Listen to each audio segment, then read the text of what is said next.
Hello and welcome everyone to the Illinois Association for College Admissions Counseling Virtual College Fair. We are so excited to have you participating in today's event. We have a great group of institutions here for you today. My name is Jeannie and I will be your facilitator. But before we get started, just a few housekeeping items. Your camera and your microphone are off today, so our panelists cannot see or hear you. However, you can use that Q&A button on your screen to type your questions to our presenters at any time today. You don't have to wait until a certain institution is presenting. If you have questions for any and all of our institutions, go ahead and send those through the Q&A function at any time today. This is one of many different sessions happening. Hopefully you have caught a few others, and this session, along with all of the others, are being recorded and will be available at strivescan.com/Illinois. I will put that in the chat for you all as well. But on to our main event, I'm going to turn it over, and our first presenter today is going to be Gettysburg College. Go ahead and take it away whenever you're ready. All right, thank you all for joining us. So I'm Daryl Jones, Senior Associate Director of Admissions, Coordinator for Multicultural Admission, and Intercollegiate Athletics Liaison at Gettysburg College. And I would like to thank you for joining my college. A couple of things I'm going to do today are really about Gettysburg College and what makes us unique. And then, of course, we'll be happy to answer your questions afterwards. So we're a college of 2,600 students in the world-famous town of Gettysburg College. And yes, that may sound arrogant, but think about it. In the world, there are very few towns that are this famous. We are literally just an hour from Baltimore, an hour and 20 minutes from Washington, D.C. We're 40 minutes from our state capital, and Philadelphia and New York City are close by as well. And I don't list those for show. We use all of those power as a way to say, if you need an internship, if you need an educational opportunity, if you need something artistic, if you need entertainment, we take you to those places and nothing comes out of your pocket. I also want to draw your attention to that space between Baltimore and Washington because we have several airports in that area, and we have a shuttle that takes you to and from any of those airports for only $30. And those airports serve all of the major airlines because they are international. Trust me, $30 is a great price because one time when flying from my former home of Evanston, Illinois, I forgot to book the Gettysburg College shuttle and the Uber was about $100 extra. This is an aerial view of our campus, and many colleges show you aerial views as if you're going to fly over campus and see it from that angle. But at the back end of our campus borders a national park, which people call the Gettysburg Battlefield. Yet 3 blocks south of the campus, it is a campus literally that is a town that feeds, entertains, and houses 3 million people per year because of the historic fame. So it's not just a college town, it really is a famous destination. We are a place that believes in a couple of things. First, if you're into sciences, we're going to pay you to do scientific research. That's right. So over the summer, even after your first year, you might be involved in our Cross-Disciplinary Science Institute, which I'll drop a link into the chat for. But we not only pay you, we also pay for your housing separately so that there is absolutely no debate between doing research or having a summer job. And again, it's not a special opportunity. You just have to be a Gettysburg College student and you have to be in your first year. I want to draw your attention to this page. This is about study abroad. About 2/3 of our students under normal circumstances spend at least one semester off campus in more than 100 different places around the world, and we pay for it. That means it costs you nothing extra. So the round trip airfare, even if you go as far away as Australia or New Zealand, we take care of for every single person. Our athletes do it, our scientists do it. Everyone is encouraged, so no one is excluded. Trust me, later in life, when you want to do such a thing, it costs a lot more than free. So we encourage you to take advantage. We are also one of fewer than 10 institutions of our sort in the nation that has a music conservatory, and about half of our students in the conservatory are just great musicians. So all the music majors are all fantastic. You don't need to be a music major to be a part of it. Daryl? Yes. I'm so sorry to interrupt. I just wanted to let you know, I think we're all hearing something connect and disconnect on your computer. And not sure what that might be, but I will try to stay still. Sorry about that. No, it's okay. I just wanted to let you know we're getting all of this great information still, but just wanted to let you know. All right, thank you. Well, I'm at home and we're about to have a storm. I'm in the DC area, so it might be internet connected. Sorry about that to those who are in the audience. But one of the things I also want you to know about Gettysburg is this. We're about balance, we're about effort, and we're about engagement.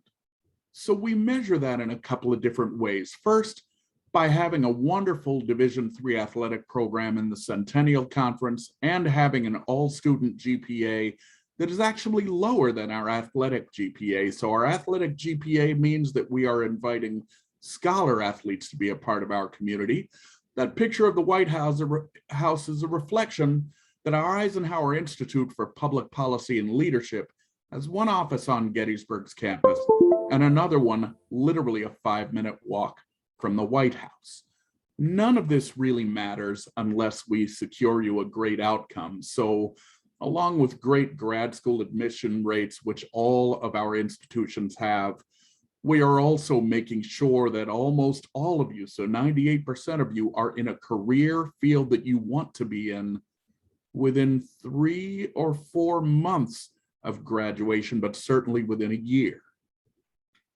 But to get there, you must understand the following. The fact that you're interfacing with us today means that we're going to have a level of virtual interest. We do want you to interview if you want one, and we will hold those virtually or in person.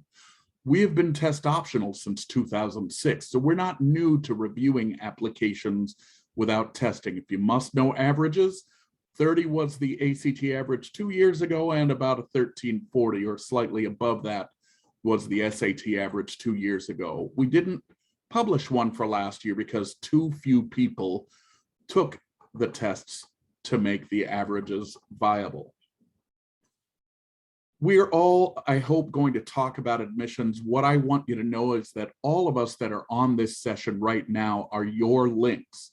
So take advantage of the fact that we're accessible to you, and we're here to admit you because all of us are representatives for you. So thank you for your time and attention, and I wish you the very best of luck. Fantastic. Thank you so much for getting us started, Gettysburg College. Great presentation, and I hope you get through that storm before. Thanks for that. Okay, I'm going to turn it over now to Washington and Jefferson College. Take it away whenever you are ready. Hi, everyone. My name is Thomas Karcher. I am one of the Senior Assistant Director of Admissions here at W&J. So thank you so much for joining us today. We're really excited to be having you. With that, I will go ahead and share my screen, and we will go ahead and get started. Just give me 1 second.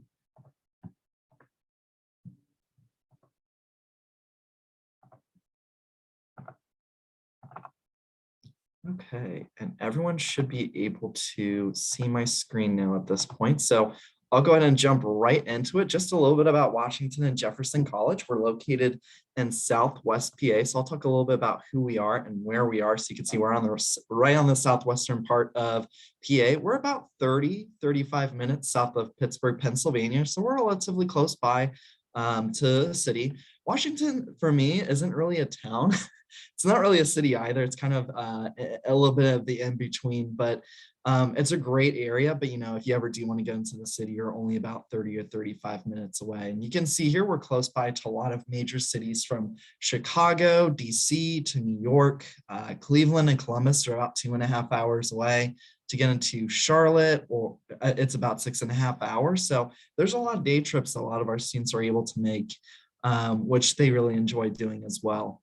So this is an overview of Pittsburgh, Pennsylvania. If you've never been here, it's known as the city of bridges. There's lots of bridges in the city of Pittsburgh, and that's what we're really recognized for. And this is just a little bit about the information of Pittsburgh. It's one of the top travel destinations in the world for Generation Z students. And a lot of our students that also graduate do stay in the Pittsburgh area. It's one of the top cities for younger people to live in, and it's one of the best college towns. There's plenty of festivals that go on throughout the year, and we have lots of students that do internships, or a lot of students do internships with the Heinz Museum that we have here, Dick's Sporting Goods, PNC Bank, PBG. We also do have students that intern with the Pittsburgh Penguins or the Steelers here, which is a great opportunity our students have taken advantage of in previous years. So this is just a little bit about the brief history of Washington and Jefferson College. It was, of course, founded in 1781, but it was originally just Washington College and Jefferson College. In 1865, the schools came together to become Washington and Jefferson College, and of course, they were nicknamed the presidents. And Junct Adjuvant just means thriving together, which is one of our phrases that we use here at W&J. And one of our merit scholarships are actually based off of, it's called the W&J Thrive as well. We are a small private liberal arts college, and we consist of about 1,200 students. And we have very small classroom sizes. You know, I think we really focus on the individualization aspect of our students. So all of our faculty really focus on meeting with students one-on-one to, you know, find out their passions, their goals, and what they want to pursue after they graduate.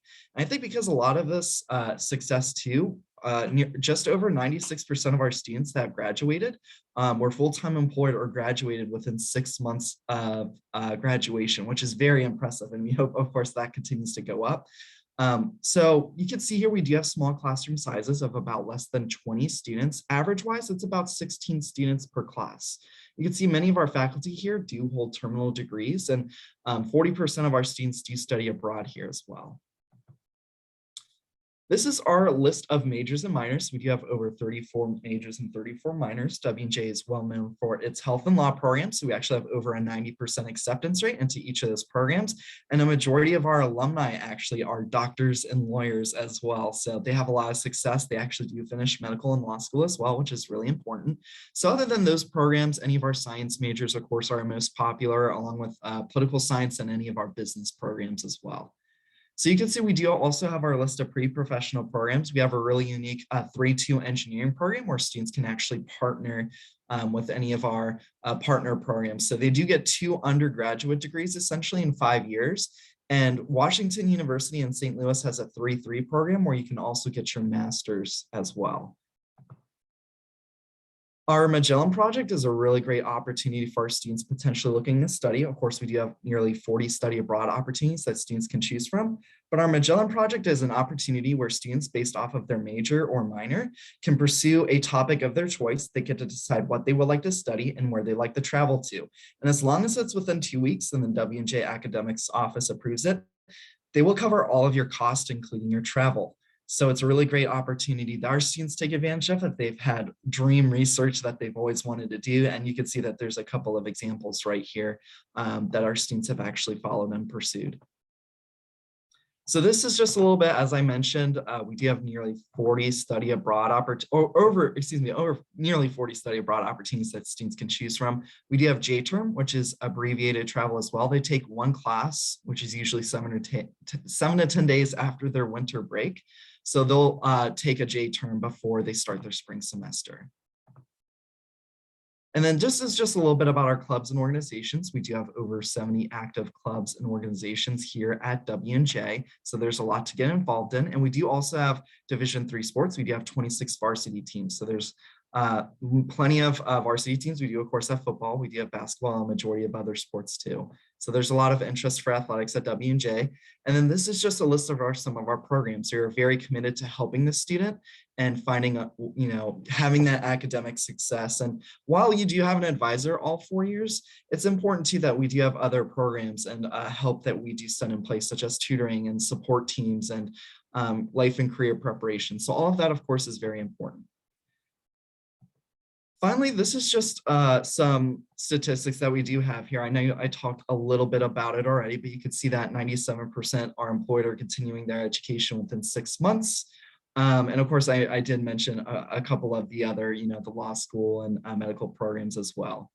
So this is just some quick information about our application process. We only really require the application in your high school transcripts. Everything that's optional, you can see that is listed there. So SAT, ACT scores, personal statement, recommendation letters, and demonstrated interest. So W&J is a great place to be. We would love for you to have you here at W&J and come visit. And if you do have any questions, please feel free to reach out to me. Thank you so much for your time.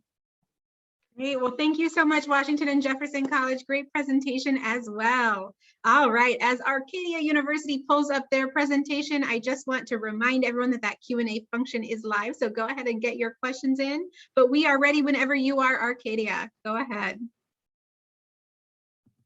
Awesome. Thank you so much. Make sure I have the right screen up here. And then go. All right. Welcome, everybody. My name is Nick Milheim, and I am one of the senior admissions counselors here at Arcadia University. Arcadia University, we are located in Glenside, Pennsylvania, and we are part of what is called the Greater Philadelphia region. So we're actually really only up the road from kind of the outskirts of Philadelphia. So technically Philadelphia is only about 5 minutes down the road, but you're only about 30 minutes away from Center City, Philadelphia as well. So here at Arcadia, you kind of have the best of both worlds. Lots of green spaces and open areas on campus. Glenside itself is an amazing little town that has lots of shops and restaurants. There's a train station that's less than a mile from campus. And we do have public transportation bus stops that come to the front of the castle as well. As you can see from my first slide and from this slide, we do have a castle on campus. It is a place where students, you guys can like study and hang out. All clubs and organizations reserve rooms in the castle. Our office is in the castle. I don't know how I got an office in the castle. I try not to ask because it's so amazing. So it's really a place that you can use as a student as well. So again, kind of the best of both worlds in our location here in Glenside, Pennsylvania, here at Arcadia University. We're about 2,000 undergraduate students here at Arcadia, about 1,400 grad students, and your average class size is only about 14. I can tell you that that number is something that's going to be true throughout all 4 years that you're here at Arcadia. And if you end up coming to do a graduate program here at Arcadia, that number is going to be right around there as well. I actually just completed my master's here at Arcadia, and my class was only around 10 students, I would say, for each of the courses that I took. Believe it or not, one of the first classes that I ever had at Arcadia, it was just me and the professor. So I walked in the first day, and he was like, everybody's here. And I was like, what do you mean everybody's here? So I promise that will happen to you as an undergraduate student. It was definitely a little awkward. I had to do my homework really well, but I think it says a lot about the faculty that we have here at Arcadia as well, and that they're really here for you. You know, even though I was the only student that signed up for that class, the teacher was like, hey, if you're willing to learn, I'm still willing to teach. And that meant a lot to me. And therefore I wasn't behind in my program because of that as well. Over 65 fields of study to choose from here at Arcadia as well, including a nationally ranked doctorate of physical therapy program, as well as a physician's assistant program, with that DPT program being ranked 24th in the nation. And our most popular major on campus is biology. Other really strong programs that we offer: education, international studies, and international business, as well as psychology are some of the more popular programs here at Arcadia. Over 26 Division III athletic teams here at Arcadia. We're really excited to have our inaugural season coming up for men's and women's ice hockey, which is really exciting. So that number grew for our sports teams about 2 or 3 years ago now. Men's and women's track and field was a new one that we added that have had, I believe they're entering their second season. Esports is also a varsity sport here at Arcadia. We have our own esports arena on campus, which is really exciting. And as I mentioned, men's and women's ice hockey is a new one as well. Over 60 clubs and organizations to get involved in here on campus as well, with different clubs kind of being focused on more social aspects, ones that focus on majors, honor societies, kind of everything under the sun.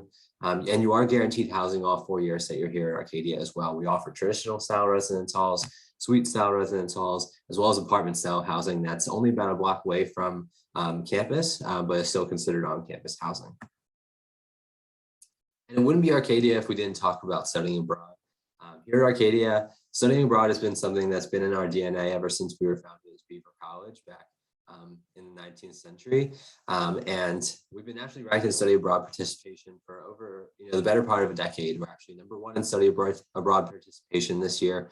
We dropped down to #2 last year, but we're back up in our rightful spot at #1.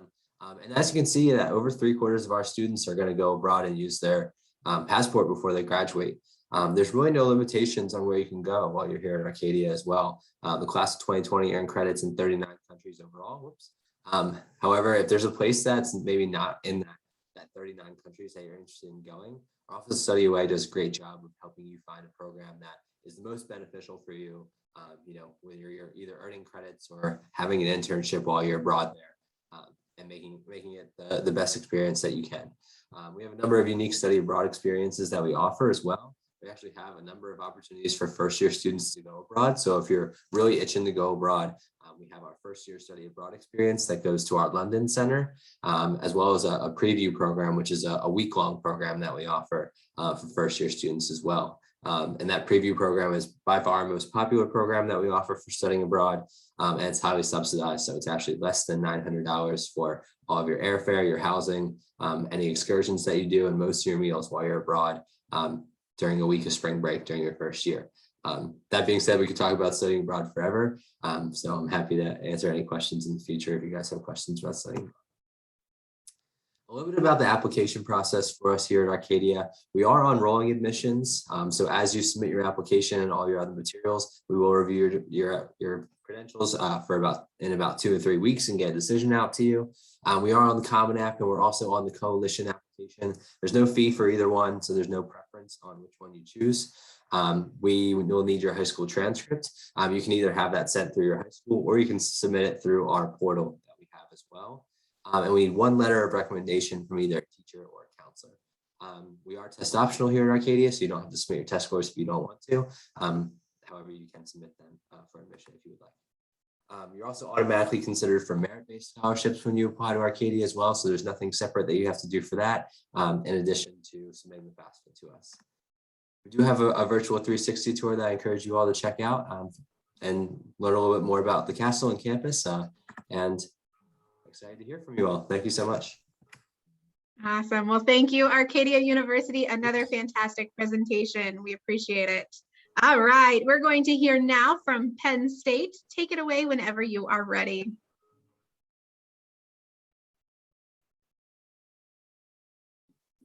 Thank you. Hello, everyone. My name is Ana Fernandez, and I am the Penn State representative for the Midwest. Thank you all for taking your time to come here today. So a few things about Penn State. Penn State is a public institution and is the largest public university in the state of Pennsylvania. It has a total undergraduate enrollment of about 76,000 students across 20 of our campuses that are across the Commonwealth of Pennsylvania as well. So a few facts about Penn State. Penn State frequently ranks in the top 1% among the best universities in the world, not only for the quality of education that students receive, but also for the research opportunities available for students. We also have a top-ranked career service office that provides students services such as resume workshop, mock interviews, and professional headshots. This is the office where students are also going to find internship opportunities. And it's also the office that hosts the largest career fair east of the Mississippi, where over 4,500 to 5,000 employers come into Penn State to come interview our students. The next two numbers are numbers that we're really proud of. We have an 85% graduation rate, which is about 25% above the national average, and a 93% retention rate, and that's about 12% the national average. And what that means is about 93% of our first-year students enjoy their time on campus the first year and return for their second year. Every year, thousands of students experience the world through academic programs, research, internships, and cultural immersions abroad, because we have over 300 programs in 54 different countries. And students can take advantage of this anytime during their program, and it can fit into their schedule, whether for 1 week or 1 semester or for 1 year. Penn State is also a Research One institution, which means we get significant funding to do research.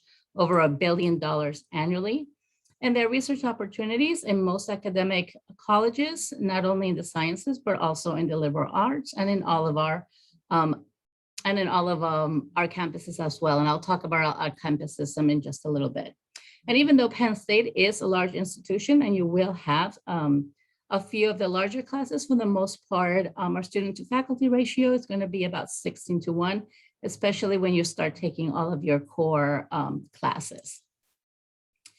Now, here's the state of Pennsylvania and the location of all of our 20 campuses. And that's something that sets Penn State apart from other universities and makes us unique. We are one university, but we offer 20 different campuses, differing in size for students. So our campuses range in enrollment from about 500 students to about 5,000 students, with our largest campus being University Park right there in the center that has about 46,000 students.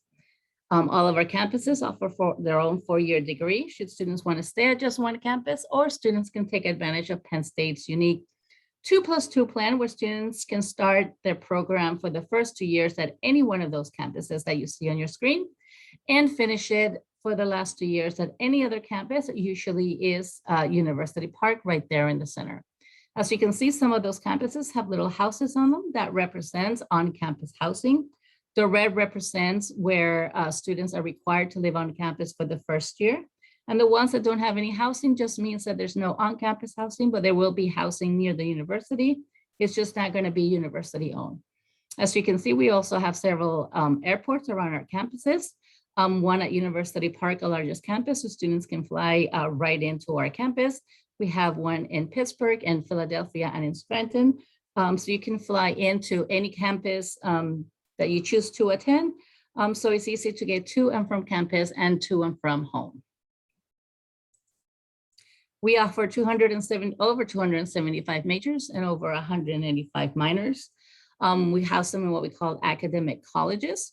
We also have the Division of Undergraduate Studies for those who are undecided. They work closely with their academic advisor until they choose a major at the end of their second year. At Penn State, students are on a pre-major status for the first 2 years until they take their general ed courses and entrance to major courses, allowing them to change their major if they want during the first 2 years, because you don't have to declare your major at Penn State until the end of your second year. Our most popular colleges are going to be the College of Business, Nursing, Engineering, and Science. We encourage our students to get involved outside of the classroom and join one of our over 1,200 clubs and organizations that we have university-wide, so in all of our campuses. So if you like sports, we're a D1 Big Ten university. We also have intramural sports, club teams, and because we're part of a 20 campus system, we also have several campuses that have a Division III sports. We have an award-winning newspaper.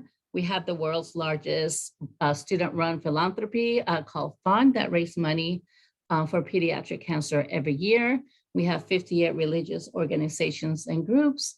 Anything that you can think of, we probably have it, but if we don't, you can always create your own club organization here at Penn State. All you need is 10 interested students and a faculty member to sponsor you, and you can create your own club. Now, talking about the application process, you can apply at Penn State with the Coalition app, the Common app, and our standalone application. Once you submit your application, you'll have to create a My Penn State profile. Once you do that, you'll take your transcript and take all of your courses and grades and input them into our form and let us know whether or not you want your test course included, because we're going to be test optional through the fall of 2023. Here's just our numbers to estimate your eligibility to attend Penn State. And I put those links up on the chat as well, so you can look those up as well in our website. Here's our timeline. We do have an early action deadline of November 1st that is non-binding, and you will get a decision by December 24th. You always have until May 1st to accept your offer. Here is our tuition cost for the next year. They are set every year in July by our Board of Trustees, and as you can see, there's significant savings when you attend one of our campuses with our 2+2 plan. And here is our social media pages, as well as my contact information. So if you have any questions about Penn State or any questions about the links that I posted on there, please feel free to contact me. I'm here to help you with any of your admissions needs. That's what I'm here for. So please reach out to me and I'll be happy to help. Thank you for joining us today. Thank you so much, Penn State. All right, we are going to keep moving along here. I want to remind everyone that that Q&A function is open, and we're going to hear now from SUNY Oswego. Take it away whenever you are ready. Thank you. Let's see. All right, move this. All right. Hello, everyone. My name's Miranda. I'm an admissions counselor from SUNY Oswego. I'm also joined by a student of SUNY Oswego named Morgan, who is originally from Illinois. She'll talk at the end of my presentation. So we are located in upstate New York on the shores of Lake Ontario. We are only 45 minutes away from Syracuse, which has an international airport in it, which has direct flights to Chicago. We're only 5 hours away from New York City and 5 hours away from Philadelphia as well. As you can see from our campus map down here, we really are located right on the shorelines of Lake Ontario. Many of our academic buildings and residence halls overlook the lake, so it can be really beautiful. Right down here is Rice Creek Field Station. It's a little bit off campus, but it has 200 acres of wetlands, 4 hiking trails. It's just a great place for our biology and zoology students to do hands-on research. When I was a student at SUNY Oswego, I got to do research on flying squirrels, which was pretty cool. So we were founded in 1861 as a teacher's training school, but then we joined the SUNY system in 1948. So for anyone who doesn't know what SUNY is, it stands for the State University of New York. There are 64 campuses throughout the state, and we are the 6th largest state university campus in the SUNY system. We're really lucky to be located on 700 acres of Lake Ontario shoreline. A lot of people not from around here say, what ocean is that? Because that really is how big it looks, but it is not an ocean. It is one of the Great Lakes. We are a medium-sized institution, with around 6,700 undergraduate students. So we're not, overwhelmingly large, but we're not teeny tiny either. We have an average class size of 24 and a student faculty ratio of 17:1. And then looking way ahead, if you end up coming here at SUNY Oswego graduation, 95% of our students are employed or in graduate school 1 year after graduating from SUNY Oswego. There we go. I think sorry about that. So we have 140 undergraduate academic programs. The most popular among our out-of-state students is definitely zoology. So are our 5-year MBA programs in the School of Business, Meteorology, and Broadcasting and Mass Communication. Everyone's favorite weatherman, Al Roker, actually graduated from SUNY Oswego, so that's a really good program here. We offer a lot of services for our students. So we have career services like mock interviews, LinkedIn photo shoots. We also offer lots of advisement, really great resources for our undeclared students. We have a lot of internships and co-ops as well, like ESPN, CBS, ABC, a lot of zoo internships. And we have a lot of study abroad programs. So we have 80 programs in 24 countries. But the really great thing about being a part of the SUNY system, if Oswego doesn't have what you want study abroad wise, you can use any of the other SUNY school study abroad programs. So campus involvement, we have 200 clubs and organizations for you to choose from, everything from astronomy, Harry Potter Club, badminton, bowling. We have 24 Division III sports. We are big on men's ice hockey. Morgan, the student who's joining me, she is a women's ice hockey player, but men's ice hockey is really big as well. When we play our rival, it's called the whiteout game. That's what that picture is right there. And we also have a lot of on-campus jobs for our students. Living on campus is a really unique experience. We are right on the lake, so a lot of our rooms overlook the lake. We have 13 residence halls plus our village townhomes, which you can see in this upper picture right here. We have 5 dining halls, all connected to residence halls, which is nice because it does snow a lot being right next to one of the Great Lakes, so you don't have to walk outside. But a great part of our dining halls this time of year is that we use local resources from different farms. So right now, or coming up soon, we're going to have apple cider in our dining halls from nearby apple orchards. So the cost of attendance, it is going to vary if you're a New York State resident or an out-of-state resident. But the really great thing about being an out-of-state student is that we automatically give $9,000 a year to all of our out-of-state students. So this price is definitely going to go down for you. You're going to be more paying the in-state price. We also freeze the cost of room and board all 4 years. So whatever you were paying freshman year for room and board, you are locked into that price. You will not be paying any more than that when you're a sophomore, junior, senior. No surprises there, which is really nice. So apply, you can either apply via the SUNY app or the Common App. You guys are probably going to do the Common App though. All the regular requirements, transcript, essay, recommendation letter. We are SAT, ACT optional. Our average GPA is 90, but we have a lot lower than that and a lot higher than that as well. And then important dates, we are early action, so that's non-binding, that's November 15th. And then regular decision is January 15th. We have a lot of visit opportunities coming up, open house October 11th and November 11th, which you can sign up on our website right there. Please feel free to reach out to me if you need anything at any time. And I'm going to pass it over to Morgan if she's still there to talk about what it's like being an out-of-state student at Oswego. Are you there, Morgan? Yeah, hi. Hi, Guys. Just like Miranda said, I'm a student at Oswego. I'm a junior right now. I play in the women's ice hockey team here, and I majored in zoology. I just wanted to share some things from one student to another, just like you guys know what's like here. I gotta say, like, my favorite thing about Oswego has to be the sunsets. Probably like the best thing. Probably the freshman year, I'd go there every night just to go by the water, do some homework, all that stuff. Oswego has some like pretty good professors and a lot of like interesting classes to choose from. And just like she said, we also have 200 clubs. So like no matter what your hobbies are, you'll always have someone here that also has the same interests as you, which is really cool. Just like she said, I also do play hockey here too. And so if you have the opportunity to play a sport, I would definitely take it because you instantly have all new friends and like a second family, especially if like you're an out-of-state student. It's a lot easier like transitioning from being so far from home and then not having many people here, you know. But I'm also from Illinois, so I'm 11 hours from home.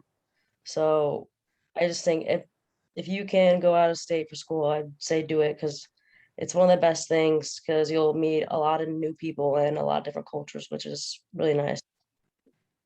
Thanks, Morgan.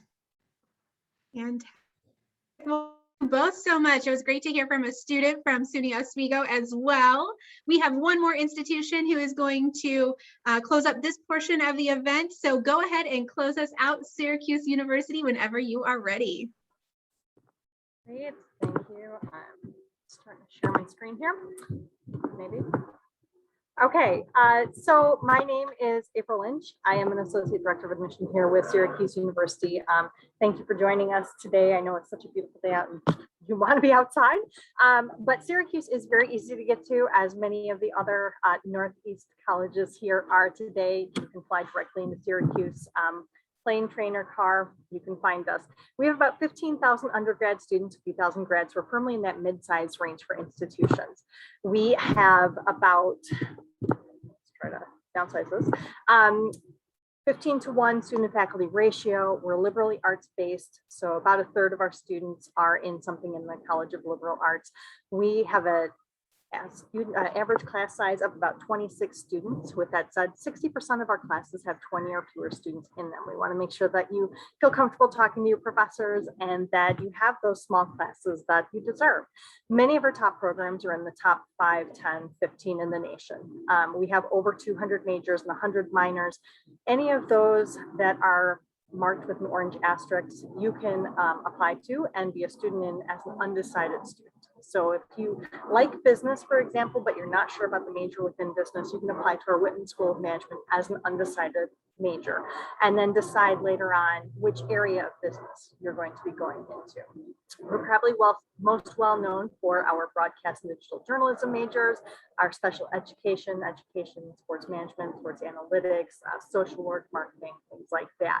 Now, the icons above are probably just a very, very small portion of the internships that our students are gaining each year and they're able to work with.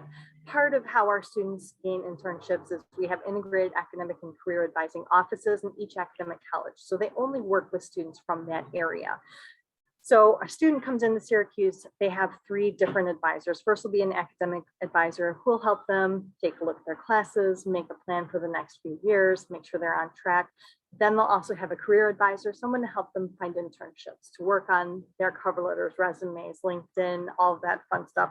And third, you're going to have a peer advisor, a student who is has been in the classes that you're taking currently. So maybe they're a year or 2 years ahead of you, and they can tell you, like, here are things that I wish I had known as I was going into this. We are also a Research One institution. We would love for you guys to participate in research at Syracuse.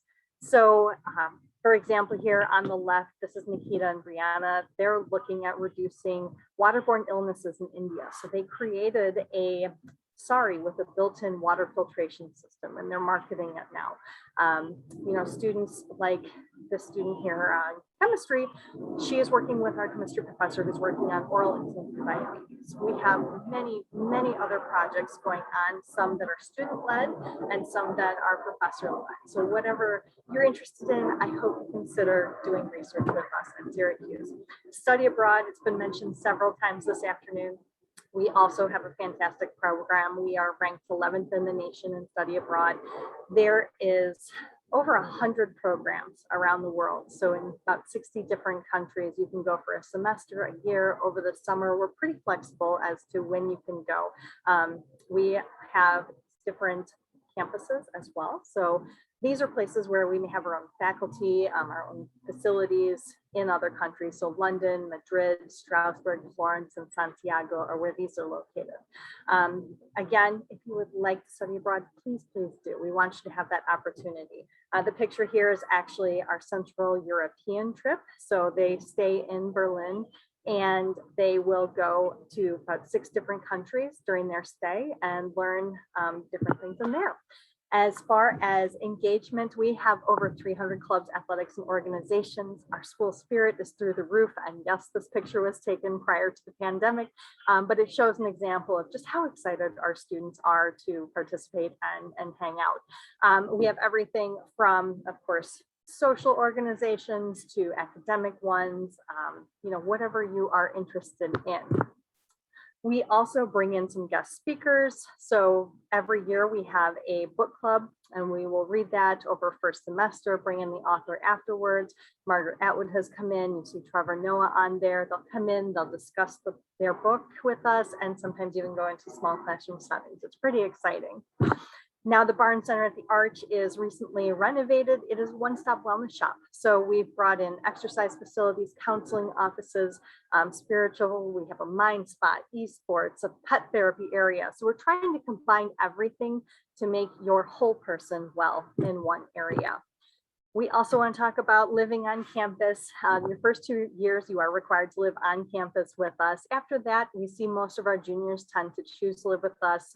Seniors, of course, they like their freedom and flexibility, and most of them will move off campus. We do have living learning communities, and I'd love for you guys to think about those. It's a great way to move in as a first-year student and have a connection with the people you're living with already. So engineering students can live with other engineering students. We have a multicultural student living learning community. We have an LGBT living learning community. We have an honors system. We have, you know, all sorts of different options for you to start that connection to campus right when you move in. As you come to Syracuse, you'll find that we love to tell you that we are forever orange and we want you to take part in that, whether that is graduating, working with companies, alumni, we're there for you. And then as far as joining the Orange family, we are a member of the Common App. We're test optional for this year. And I'd love to share more information with you further. And I put my stuff in the chat, so thank you guys. Thank you so much, Syracuse University. That was a great way to close us out.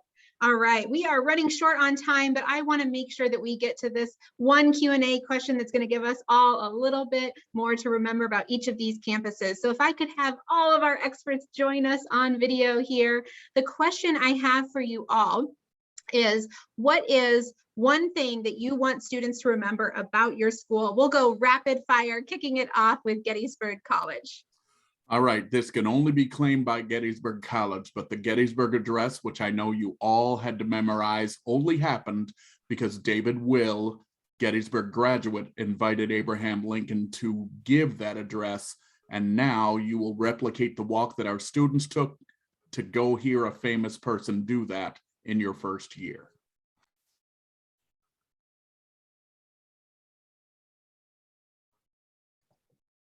I believe it's my turn next, but When you come to W&J and you graduate from W&J, when you first come in, many of our students that come in want to become a leader at W&J and want to continue and excel and hone those leadership skills. When you leave W&J, many of our students that graduate will get full-time employment or go to graduate school. You will complete medical or law school if you're interested in that route, but you will become a leader and you will be able to influence and change lives after you graduate as well. I'm here at Arcadia. The one thing that I always is super memorable is obviously the castle. Great Towers Castle is amazing. It's actually been in a couple movies, and it's a place that you can hang out as a student. Never gets old, no matter how long you're here. Oh, I think it's me. One thing that a lot of people don't know is that Penn State has the largest living alumni in the world with over 700,000 members. And that's a great part of a community to be part of, especially when you're out there looking for jobs. In the interview process, Penn Staters like to hire Penn Staters. So what great way to be part then of 700 alumni network. And I would say Lake Ontario, it's hard to forget that huge lake, but also we want to see our students succeed. So through tutoring, advisement, co-ops, internships, all those things, we want to help our students. And I would say for Syracuse, the thing I'd like you to remember is our community. I believe we have fantastic people, supportive faculty and staff, and our students really are amazing. They amaze me every day with their kindness, their activism, just everything that they do. Wonderful. Well, thank you all so much. This has been such an informative session. I know I learned a lot about all of your campuses. I hope everyone who attended did as well and is doing some Googling, took notes on your contact information, and will be reaching out to learn more. I want to thank everyone here for our panelists, for being here, as well as all of you for joining us on this Sunday afternoon. And I want to remind everyone that this was part of a larger event. So within about a week, you'll be able to find the recordings from this session along with all of the others at strivescan.com/Illinois. When you close this out today, you're going to get a very quick 4-question survey. Any information that you can provide to us about today's event will be most useful. And that is all for us today. Thank you all so much. Enjoy the rest of your afternoon and evening. Take care now. Bye-bye.